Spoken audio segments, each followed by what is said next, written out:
Ruben, then you Clay Aiken, but second place gets nothing. So get up out this godforsaken booth. The truth is you sadly mistaken. Proof I'm back. Ladies and gentlemen, boys and girls, hopefully there's no boys and girls here. This is your host, MagMongoSlade. We're going to be talking about Collision, AEW Collision, from August the 5th, 2023. So, I'm going to go into this thing right off the jump. I will not be mentioning a CM Punk's t-shirt. I did see it. It's best to not give people the attention that they want when it comes to that kind of thing. But we will be talking about CM Punk and his interview about Collision. We're also going to talk about Cody Rhodes. Wait a minute, this is AEW. Why are you talking about Cody Rhodes? Because Cody Rhodes mentioned something that was very interesting about the Young Bucks getting, quote, NBA money from Tony Khan. What does that mean? And also, we're going to start with this. AJ Lee has left Women of Wrestling. Wow. So she apparently had a 1-year contract with WOW that expired, and she went on Instagram and said her goodbyes. And the reason I'm mentioning this here is I can almost guarantee that she's going to pop up as some kind of executive producer or something with AEW. I can see it coming. It's fine. I don't have a problem with them bringing her in, but if she does, and I'm just speculating, of course, I don't know for sure. I don't have any inside knowledge. But for what we see with Tony Khan is he is hiring the boys and he's hiring their wives and cousins and best friends and all this kind of stuff. So if she got experience as an executive producer on the women's side of the business, why wouldn't she come into AEW where she can do almost exactly the same thing? So I can almost, and plus considering that she, like Paige, is considered one of these anti-divas who hated women's wrestling, the same women's wrestling that WWE produced, and now she's producing real women's wrestling. She can bring that same passion and energy to AEW to fix the women's division, especially since the women's division is the topic of conversation. The women's locker room has been a topic of the conversation for AEW for like a month or so. To bring some kind of legitimacy and some positive publicity to it, bringing in AJ Lee would be a smart move. I mean, you're hiring everybody else's wife to do something that you've never done before. At least AJ Lee has some experience. It's only 1 year, but she at least has some experience producing women's wrestling for televised promotion. Just kind of sucks that she bailed on WOW so quickly. And the reason why I figured that she might end up jumping to AEW is because she bailed on WOW. I figured the only reason she would leave is if she got more money to do something or a similar job somewhere else. And I doubt it would be WWE. And one of the Lufisto's, or I don't know if it's Lufisto or Lufisto, however that goes. One of her critiques was that you have men running the women's division. So if they bring in AJ Lee, then they can say, well, we got a woman running the women's division. So you could always make that superficial change. Like when Stephanie McMahon was the CEO of WWE and nothing really changed for the girls at all. So we'll see how it works. But I fully expect AJ Lee to show up sooner or later in AEW. And I say this knowing full well that, I'm not the only person saying it, but it would be dumb for Tony Khan not to sign her, if for nothing but the goodwill. And we've seen Tony Khan is willing to spend a lot of money on goodwill. Going out getting these licensed songs that he's only going to use a few times, paying tons of money for that stuff.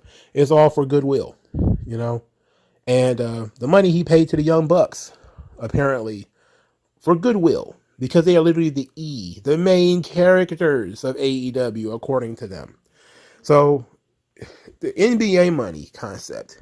So, Cody Rhodes did an interview, I guess before SummerSlam, where he mentioned that Matt Jackson says that they, quote, made NBA money off this deal with Tony Khan.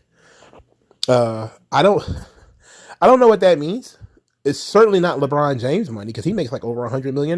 So it wouldn't be that. I don't know what the NBA average is. I would say it's probably in the neighborhood of 2 to 3 million. I think NFL players are sort of the lowest paid. I think NBA players are some of the highest paid because there's more marketing and opportunities with them. So I think we're probably looking at a $2 to $3 million deal, maybe $4 million a piece. If that's a piece, then man, I wouldn't bother to leave either.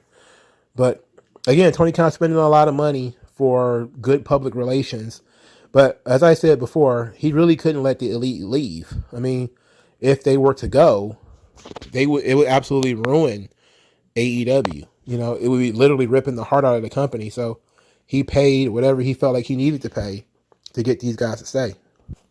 So CM Punk did an interview with Sports Illustrated where he, again, it's like the third Justin Barrasso. I'm not going to call it what everybody else has been calling it, but this is the third Justin Barrasso piece for All Elite Wrestling in like 2 or 3 weeks. But he had an interview with CM Punk. And CM Punk says this about Collision. Collision is on a bad night for television, but the trade-off is that I think it's a lot easier to sell a ticket to a Saturday night show than it is a Wednesday or Monday night show. I knew it was going to be an uphill battle, but we absolutely love the challenge. I think we've outdone ourselves so far. Well, let's pause right here. Bad night for television because everybody wants to be out of the house, especially in the summer. But don't you know that there's tons of concerts and movies and all sorts of stuff going on Saturday nights? Why should people go to a wrestling show? I don't know. Especially if it's, I guess if you go to certain markets, you could probably get away with that. But why go to a wrestling show? Wrestling, I mean, it's probably more competition in the city, in a city, outside the television than it is on it. Because at least on television, people are just not watching TV, but because they're out doing stuff. But somebody could go to dinner, they can go to a movie. Why go to a wrestling show? So you have to give people a reason to go to the show. I wouldn't necessarily say it's easier to sell a ticket. I would say people are more likely to be outside of the house on a Saturday night, which is fair, you know. So he says, it's a team effort. FTR is a big part of it. There's a group of people I want highlighted on Collision almost every Saturday. It's a lot of people, and it's hard to get them in there, but FTR, Samoa Joe, Jay White, and Juice, the Guns, Ricky Starks, all 3 members of House of Black, Andrade, and we just got Roosh. That guy is fucking awesome. I want him on Collision. 2, Hobbs, Miro, and I don't want to forget anyone else. Give me Statlander every week. Give me Tony Storm every week. That's what is going to drive repeat viewers, knowing they'll see the people every Saturday. That's how we'll hold a rating. It's 100% a team effort. 100% a team effort. You know what I like about this comment? Not that he highlighted people I actually like Jay White and Samoa Joe, but that is so different from what the Jacksons put out there. How they say, well, we're the main characters, the elite, we're the main characters. While CM Punk is like, well, it's a team effort. You know, I need all of these guys, you know, to be able to work with them, or they might be cool, or we have some ideas. And it's clear that when you watch the show, everybody he mentioned here, they have some sort of direction. So that's a positive. And when it comes to the Collision broadcast, not necessarily a great direction all the time, but at least they have direction. At least they're doing something. They're in the mix. And that's a positive. And he's right. As long as if you create a stable cast of characters that people can keep up with and keep tabs on, then yeah, you will get repeat viewers and you will get people who actually care about your product. So he actually is saying things in this interview that I like. You know, even if some of the talent, I'm just kind of like, eh. So he says he wants to give people the rub and create new talent. And he says, quote, it's not about me at all. It's about us. It's not just me on Collision. It's not one single person. Sure, there's a numerical evidence that points to people selling the most merchandise and doing everything else. But all that stuff is garbage if you're not trying to bring people into our orbit. From my perspective, I have to go out there and be excellent because I expect excellence out of everyone else.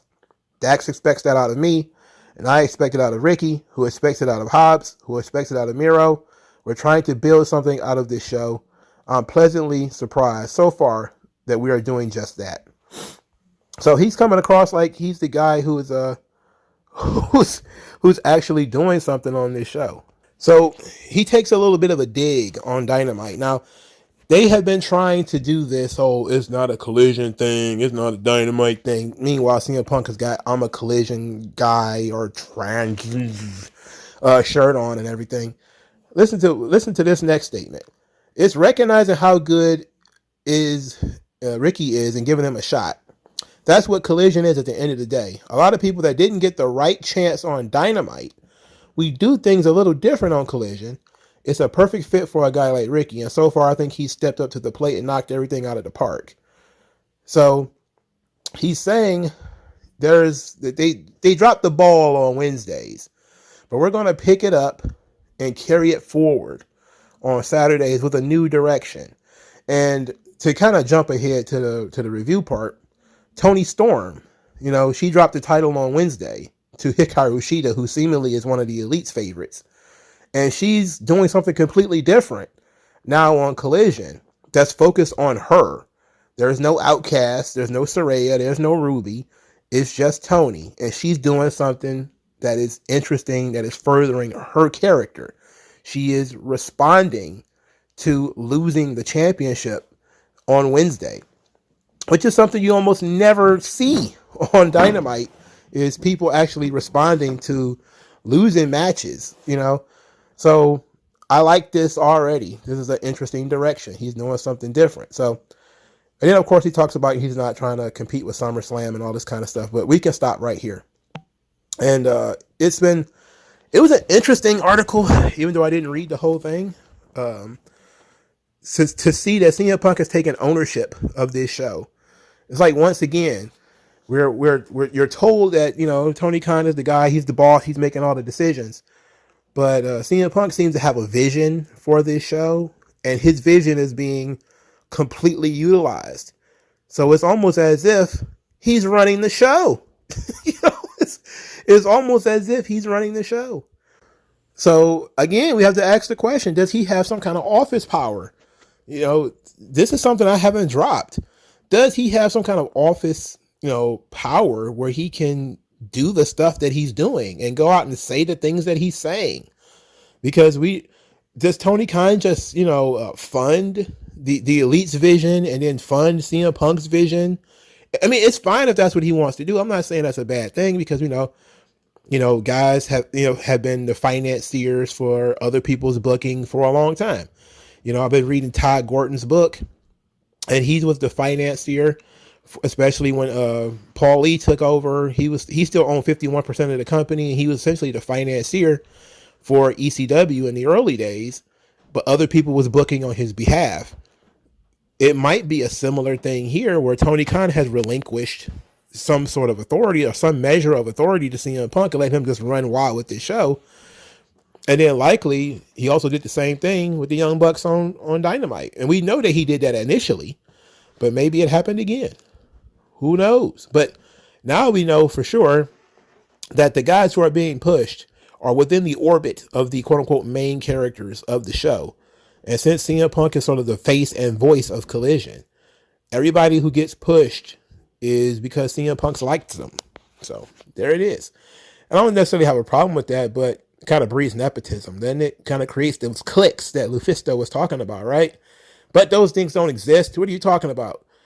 You're making it up. There was no coordinated attack. Everybody just decided to stand up at exactly the same time within 25 minutes of each other. Please. Everybody likes everybody all of a sudden. But I already talked about that. Let's get into this show before this thing gets too long. So, knowing that this is CM Punk's vision, why on earth did he book Brian Cage and Big Bill versus FTR? Why would he book that? Why would you book that? Why would you put that together? What would be the benefit of this?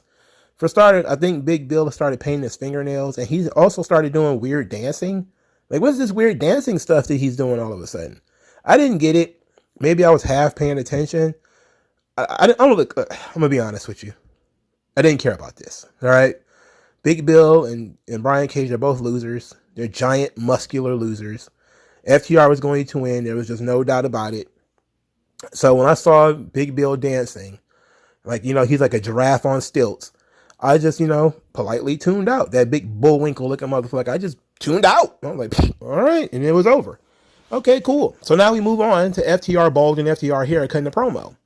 The long and the short of it is that they have unfinished business with the Young Bucks and challenged them to a World Tag Team Championship match at Wembley so that they can prove, so that FTR can prove they're the greatest tag team of all time. Because they're 10-time tag team champions, but the one thing they haven't done is won the series over the Young Bucks. Conan sort of suggested that this would happen by saying that, the Elite have re-signed, and he would not be surprised if squashing at least some of the heat between the two groups was a condition of re-signing these contracts. And no sooner than I heard that, FTR challenged the Young Bucks to a match at Wembley, a match that was really not supposed to happen. And now we've actually seen the Young Bucks go back to being a tag team. So they're not doing Elite stuff anymore. They're not doing trio stuff anymore. They're back to being in tags. I'm okay with the Young Bucks versus FTR match for Wembley. It's fine. It's a good place to finish it. It's the best match that either one of these teams could have at this point. It's unfortunate that you can't do anything with the Hardys, but they're so beat up and broken down. There's not much you can do. And the Young Bucks will be wrestling the Hardys on Wednesday, if I remember correctly. By the way, as a little aside, I was at the GCW show when Jeff Hardy showed up. And let me tell you, you've seen this guy get huge pops in stadiums. You've seen him get huge pops in arenas. If you've never been to a concert theater or something like that, we were hot in that joint. There was no AC. We were in there clothes sticking to your arms and everything. When Jeff Hardy came out, that place, I think the walls started to shake. Now, if you've never seen GCW before, there's no barricades. It's like a lot like the old territories where, matter of fact, there's nobody stopping you from jumping in the ring, if you're being honest. So when Jeff came out, he was literally the only wrestler that had security with him. And he came out and people immediately started doing the little Jeff Hardy dance and he was being mobbed. It was like literally meeting a rock star. It was incredible. It was like one of the most singular, incredible moments I've ever seen in my life. I saw people knock children out of the way. Grown men with beards, use their hips to move small children out of the way so they can see Jeff Hardy closer. Insane. All right. That guy's fucking over. He's something else. He didn't wrestle on the show. He did a little something and he did a concert or something later. I was gone by that point. So the Hardys will be wrestling on Wednesday. And I'm guessing that's when the Young Bucks will accept the challenge. But I'm okay with, the Young Bucks versus FTR. I understand it's big for the AEW audience, even though I don't give a fuck about either team anymore. It's fun for the audience. That audience cares, so it's fine. Jay White assaulted a cardboard cutout of himself and then threatened Metalik for later, while the Gun Boys are mocking AEW commentary. And I don't know why they're doing that. It's super annoying. I don't know why they're doing that.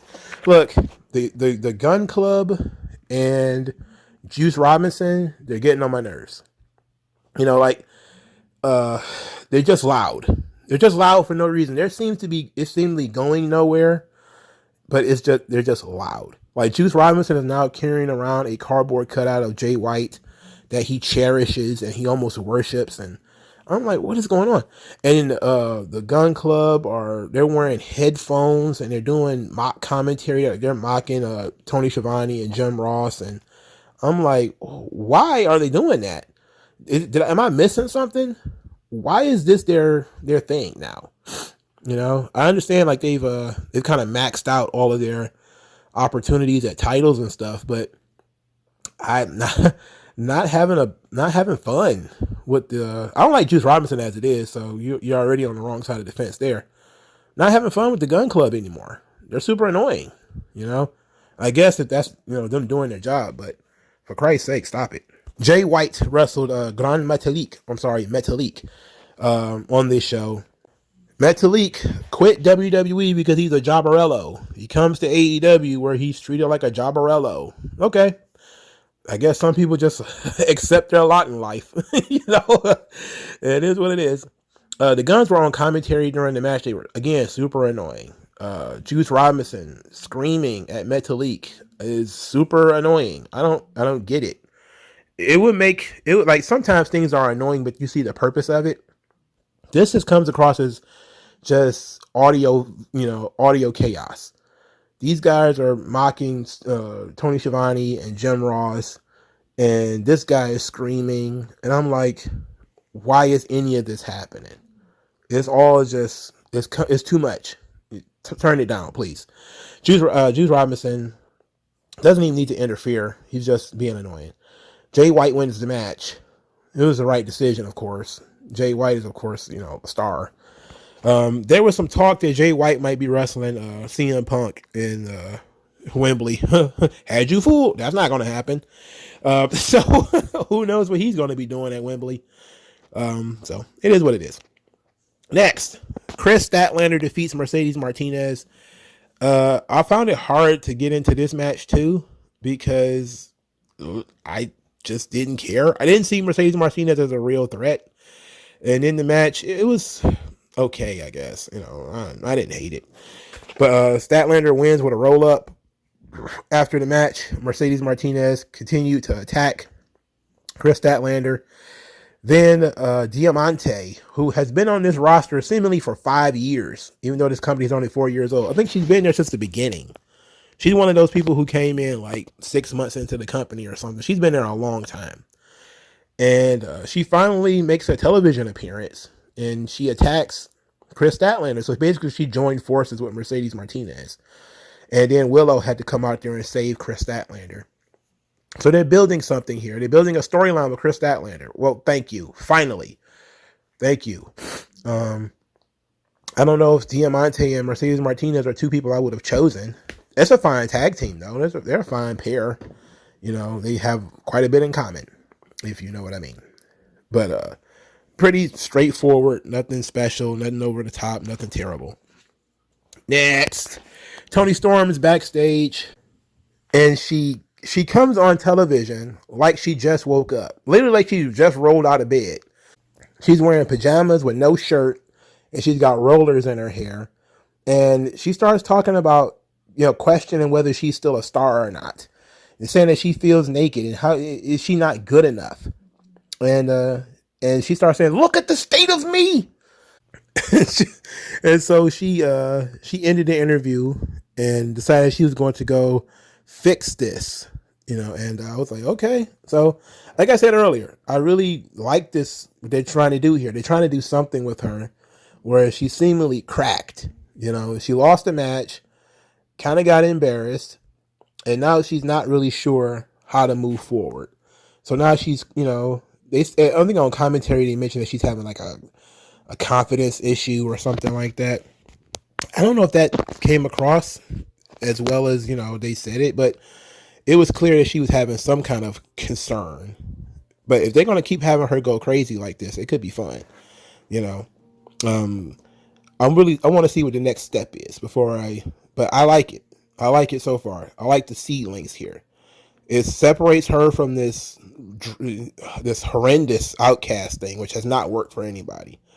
And it gives her an individual storyline. So I'm interested in what the next step is for this. Samoa Joe defeated Serpentico in a match that was literally like 8 seconds. Samoa Joe says that, Wembley's upcoming. He has nobody to dance with.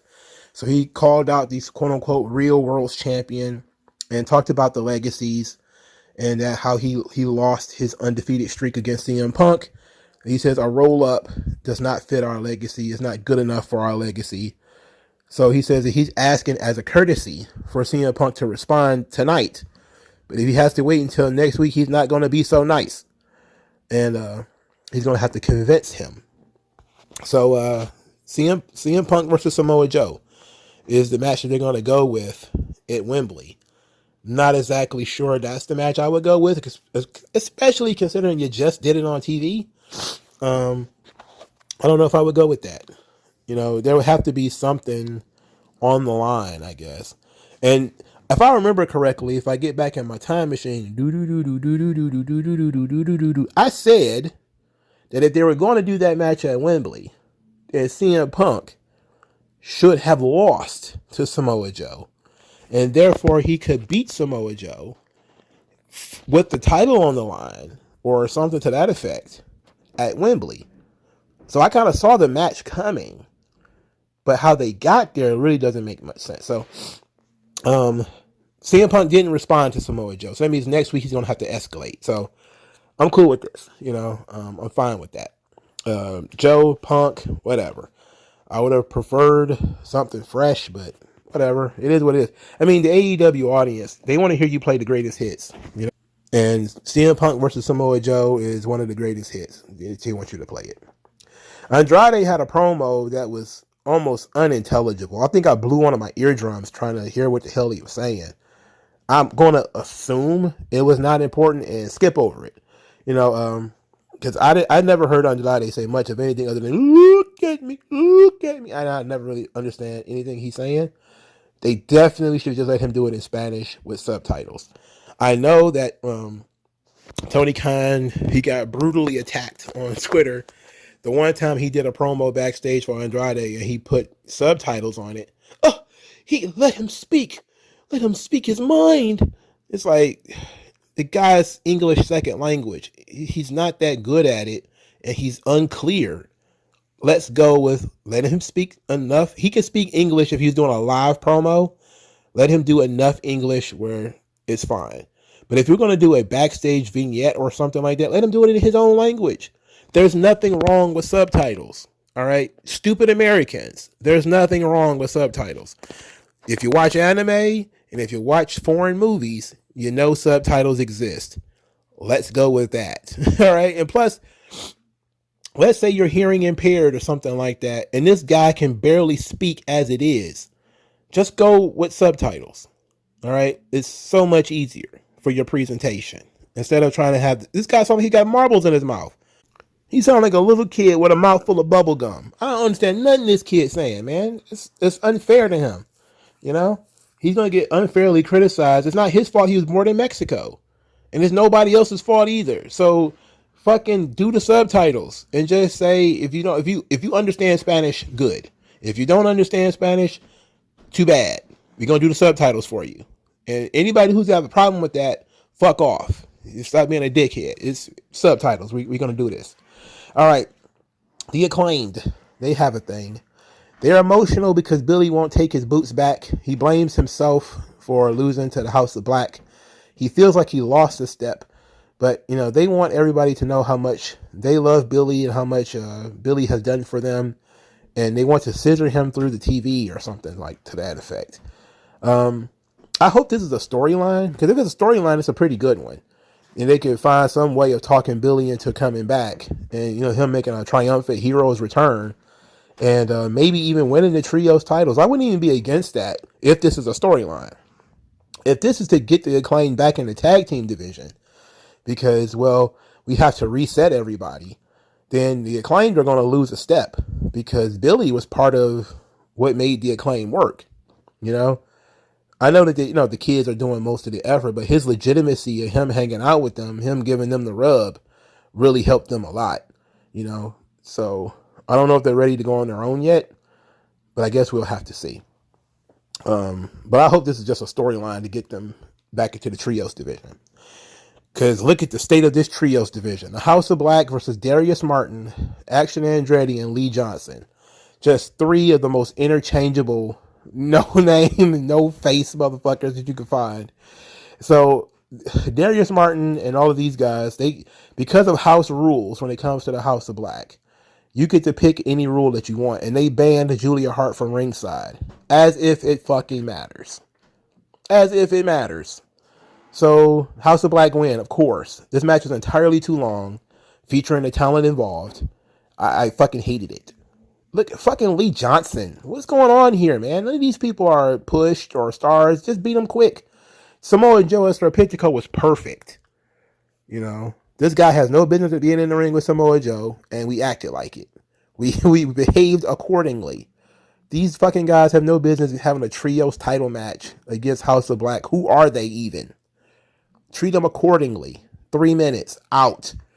Then they announced that the House of Black will be facing CMFTR next week. And I say, like, why in the hell are they doing this? You don't believe in saving anything, do you? We're gonna give him a random trios title match. I think FTR every match except one since Collision has started has been a title match of some description. Every match they've had has been a title match. Like, they don't need to win this, and they're probably not going to win it. It's about CM Punk trying to give a rub to Malachi Black and all these guys, and that's perfectly fine. But you build to this. You don't just book it and then we'll figure out how to make it work later. It's like, I'm not a fan. And plus, I think FTR lost the last trios match they was in, didn't they? Didn't they lose to like Ricky Starks and a bunch of other guys, or did they lose to like the Bullet Club, or was that the same thing? I don't know. I'm lying at this point. I don't know, man. But I feel like FTR lost the last match they were in. So since I feel that way, I'm gonna act like everybody else. Since I feel that way, that's how it is. Fuck it. Christian is out here with his baby girl, and he says he brought his daughter to show everybody that he's a role model, not just to everyone else, but also a good father. So he's talking about the TNT title, and his daughter asks to hold the belt, and he says to her, "You don't get to hold this belt. You didn't win it. You didn't win this title, so you don't get to touch it." So then he tells her to go find her mom. So then he scurries the little girl off, and then he seeks security on her by saying she's not credentialed. She wasn't.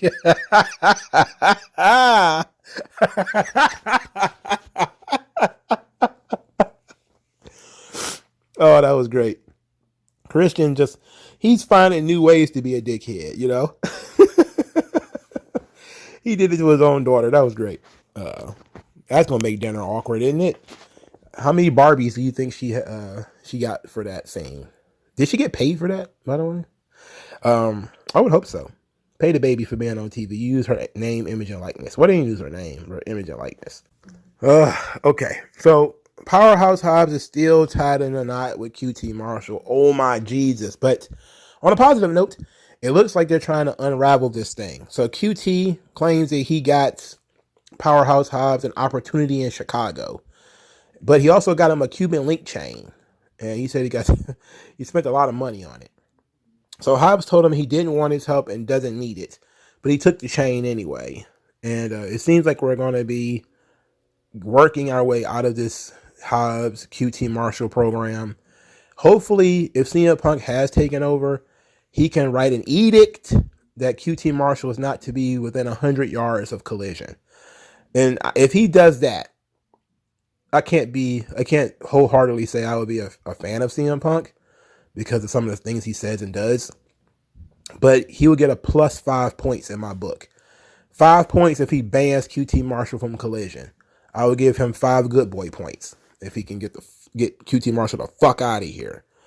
That's the best I can do. That's store credit around here. You get 5 good boy points.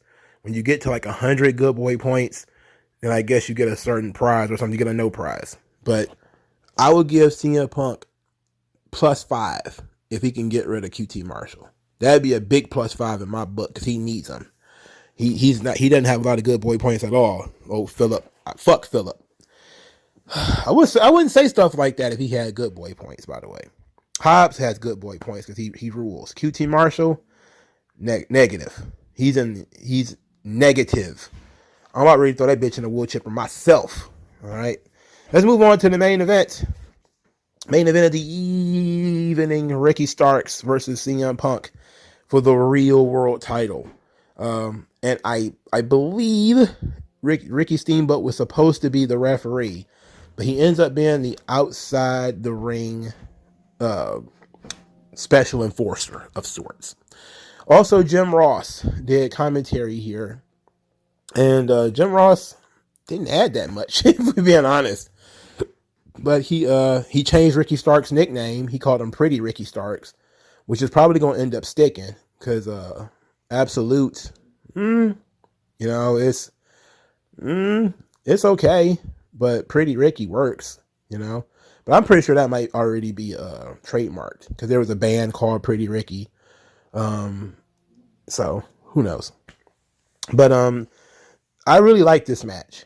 The crowd was extremely hot for it from the very beginning. Punk was mocking Ricky Starks, doing his taunt and everything, and Ricky Starks ended up doing the opposite, mocking CM Punk. He did Hulk Hogan spots for some reason. For some reason, CM Punk decided he was going to be Hulk Hogan and did the big leg drop. And I'm like, what is the point of this? Where are we going with this? So Ricky Starks is doing Undertaker spots. He did the not just the old school. I know he's done that before. That's a part of his regular moveset. But he also did the last ride powerbomb in this match too. I'm like, what's going on here? So they worked their way up to a ref bump so that Ricky Steamboat could take over. Ricky Starks is cheating. He put his feet on the ropes. Ricky Steamboat knocked his feet off the ropes. Ricky Starks gets up. He's incredulous that Ricky Steamboat will put his hands on him.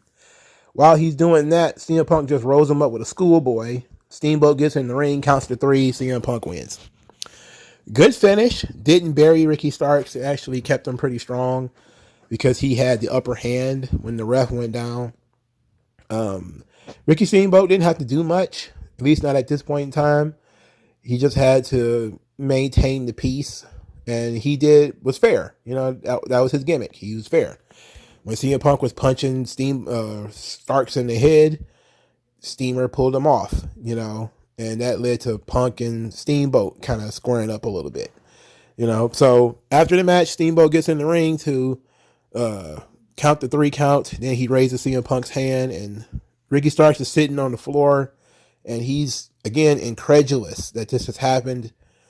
And then he just sucker punches Ricky Steamboat, knocks Steamboat down, knocks Punk down too. And then he swipes Steamboat's belt and starts to whip his ass. I was like, what? Like, for starters, Steamboat taking bumps at his age. Wasn't he like 50 something in 2009? He's 60 something now. So he took a bump and he got whipped by Ricky Steamboat. And I was like, holy shit, this works. So then Punk tries to get in the ring, and Ricky Starks knocks him down. And he continues to whip on Steamboat. Steamboat did a great job selling it like a motherfucker. It's great. So Punk goes and gets a chair, comes back, Starks flees at that point. I was like, this fucking rules. This is good. This works. This really made Ricky Starks look like a psycho. He's firmly a heel now. If you thought he was a heel before, you thought he was kind of like on the fence before, he's definitely a heel now. So he goes up the ramp, and as Punk and everybody's trying to attend to Ricky Steamboat, and he looks like he's going to slip back in, and Punk grabs a chair and chases him, and then he chased him up the ramp and threw the chair at him.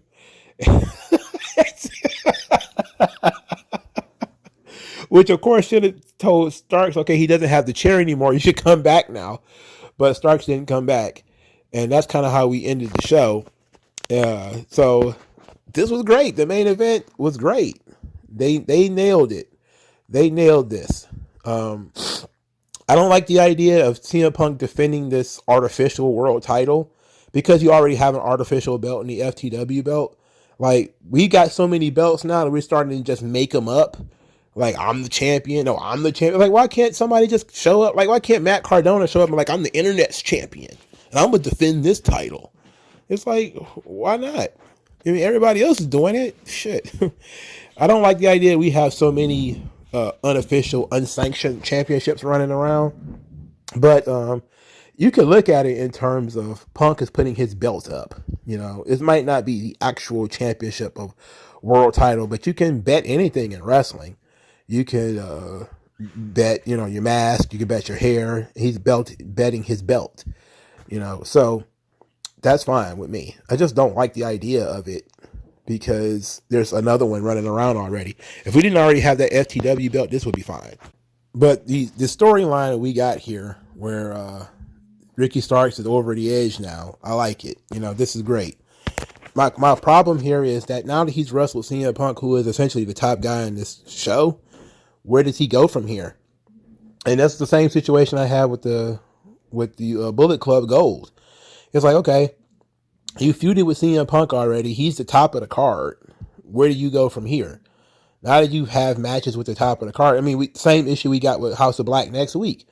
Once you wrestle CM Punk and FTR, you've wrestled the top of the card on Collision. Now where do you go?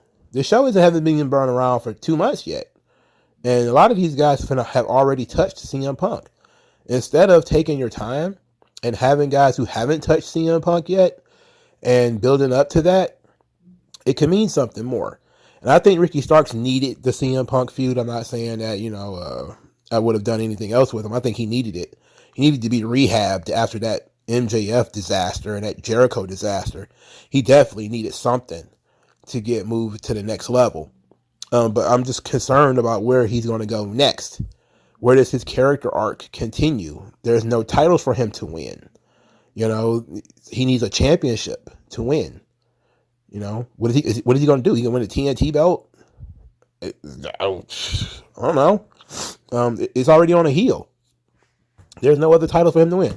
Unless he wins that international thing, which I guess he could. But that's tied up in the Darby Allin extended universe, isn't it? I don't know. I don't know. In any event, Ricky Starks needs a title. He needs a championship. He needs a feud with some teeth to it. Anybody other than outside of CM Punk or like Kenny Omega or something like that is going to be a step down. So but thankfully he's very good. He can carry it, and he needed this. He needed that wick to be lit. I'm just thinking about everybody else. Like once you feud with CM Punk, you really don't have a choice. Look at Bullet Club Gold. They feuded with CM Punk for the first 3 weeks or so, and now they are doing fake commentary and they're barking at each other and they're carrying cardboard cutouts and they're just generally unpleasant. Samoa Joe, however, still has a title. He has the Ring of Honor TV belt. It would be nice. I guess it doesn't matter that he's got that belt, but it would be nice if they actually used it. Like if he was defending it or something. But whatever. I think maybe he did defend it recently. Maybe it was just a match that was so quick I didn't care. I wish they would do a little bit more with the luchadors. A guy like Metalik, who is tremendous, El Hijo del Vikingo, Commander. It's like those guys are just brought in to be, very fast-paced, high-speed losers. There's no luchador on the roster that works that style that wins a lot. Andrade just got back, and he doesn't even work that style anymore. Not really. He works that traditional heavyweight style now with, pieces of lucha libre mixed in. The show was mid. The main event was hot, and the closing angle was tremendous. So if you was to just judge this show just by CM Punk and Ricky Starks, it was a tremendous show. But if you sat all the way through this show, it means you had to sit through Big Bill and Brian Cage and Christine Statlander and Mercedes Martinez and some really bad stuff with the Bullet Club Gold who are super annoying, and the Andrade's it's unintelligible promo, the absolute trash House of Black trios title match. Look, it ain't even a House of Black fault. Cop Killer Brody King and them, I'm cool with them. All right, thumbs up. You guys doing a good job. But get them some quality opponents. If you're going to have some opponents that are going to matter, then, or if you want these belts to matter, I should say, get them some quality opponents. Having them face Jabbarellos every fucking week is not going to work out. The same thing with FTR. Like, FTR is really at their peak when you get them some quality opponents. If they're wrestling fucking Brian Cage and Big Bill, keep that to yourself, all right? Or, at the most, try to convince somebody that Big Bill and Brian Cage can win. You haven't done anything to try to convince us that they can win. You've done nothing to convince us that Darius Martin and his team is even a team, let alone that they can win. So I don't have any interest in saying either one of those things. But CM Punk and Ricky Starks alone was amazing. That was really good. Let me know what you guys think. Like, share, subscribe. I'll talk to you guys later. Peace out. MongoSlade. Best house I ever drew, Daddy.